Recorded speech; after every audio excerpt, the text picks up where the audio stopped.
Vamos a reflexionar ahora un poco sobre cómo va a ser la función de oferta de la empresa competitiva. Bueno, para la función de oferta de la empresa competitiva lo que queremos saber es cuántas unidades de producto va a hacer la empresa para cada precio.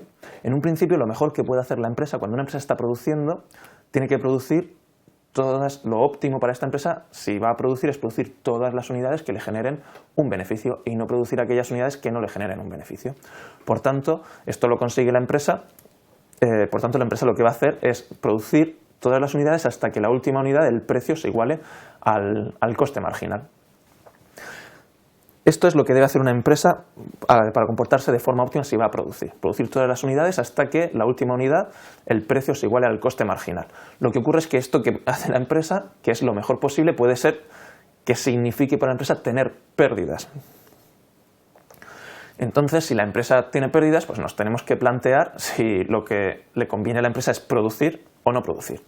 Si cuando la empresa produce lo mejor que puede hacer es tener pérdidas, la pregunta sería: ¿la empresa debe producir esa cantidad o mejor dejar de producirlas? Bueno, pues en un principio la empresa no tiene por qué no producir aunque tenga pérdidas. ¿Por qué ocurre esto? Bueno, pues porque la empresa, si tiene pérdidas, tiene que plantearse que si deja de producir va a tener que pagar un coste de todas maneras, el coste fijo. El coste fijo lo tiene la empresa, produzca o no produzca. Y por tanto, en caso de tener pérdidas, de que lo mejor que puede hacer es tener pérdidas, lo que debe hacer la empresa es decidir si cerrar o no cerrar. Y para ello lo que tendrá que hacer es comparar las pérdidas que tiene con las pérdidas que tendría si cerrara. Las pérdidas que tiene son las que tiene al producir, las pérdidas que tendría si cerrara serían los costes fijos.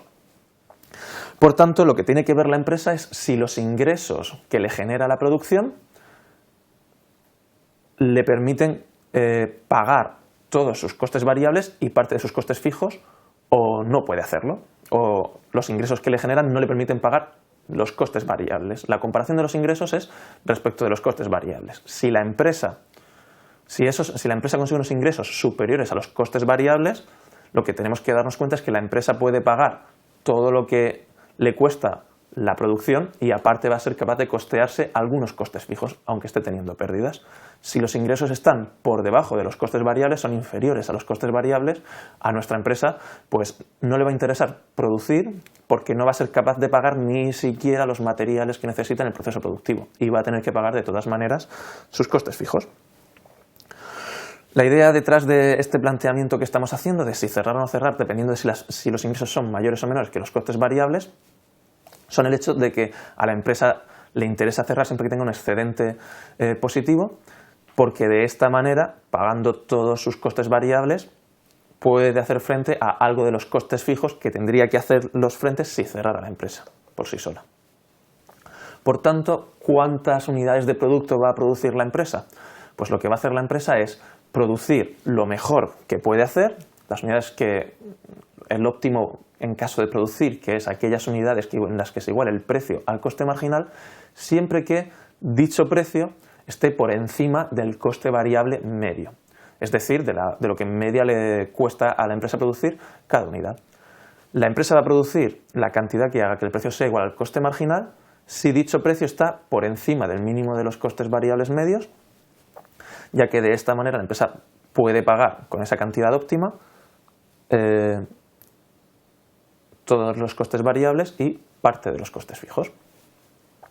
De esta forma, con esta reflexión que acabamos de hacer, pues hemos comprendido cómo va a ser la función de oferta de una empresa competitiva. Lo que va a hacer la empresa competitiva, la función de oferta de la empresa competitiva, que nos dice cuál es la cantidad de producto que la empresa va a hacer para cada posible precio que haya en el mercado. Y la cantidad de producto que la empresa va a hacer para cada posible precio que haya en el mercado será pues la función de oferta, que es la cantidad de producto para cada precio, será la cantidad que haga que se iguale el coste marginal al precio, siempre que el precio esté por encima, sea mayor o igual que el coste variable medio que tiene dicha cantidad.